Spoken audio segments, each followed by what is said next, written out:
Well, people have a name for things. If they see a child draw pretty pictures right away, they think the child is gifted. Because that means I haven't the slightest idea how a 6-year-old can draw a profile of a human being that looks so accurate. That's what they're saying when they say he's gifted. I have no idea of how that occurs.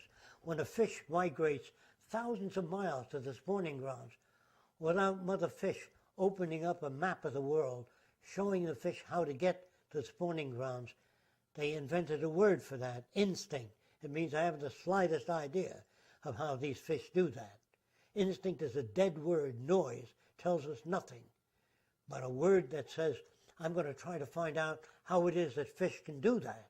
So they study the magnetic currents under the Gulf Stream, which the fish follow.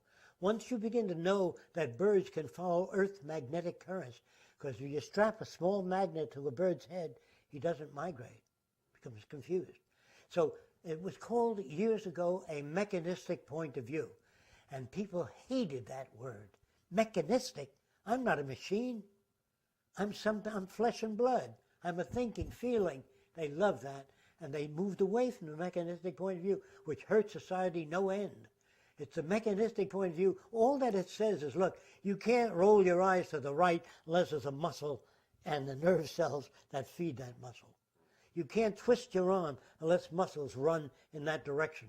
That's all that a mechanistic point of view stated, that nothing occurs. The mechanist also stated this, that nothing is self-activating. That's the most difficult thing for people to grasp.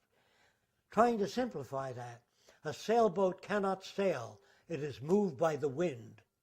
A plant cannot grow. All that's nonsense. Still exists today. A plant requires warmth, temperature, moisture, gravity.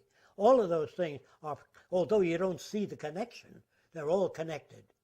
That living beings do not acquire knowledge or information through ethereal means. They acquire it by banging their head against a wall, slipping on ice, then they design anti-slip systems. First you have to slip on the ice. No government, to my knowledge, ever anticipated the future and said, this is the direction we're headed in, let's prepare for social change. No, they try to keep things as they are.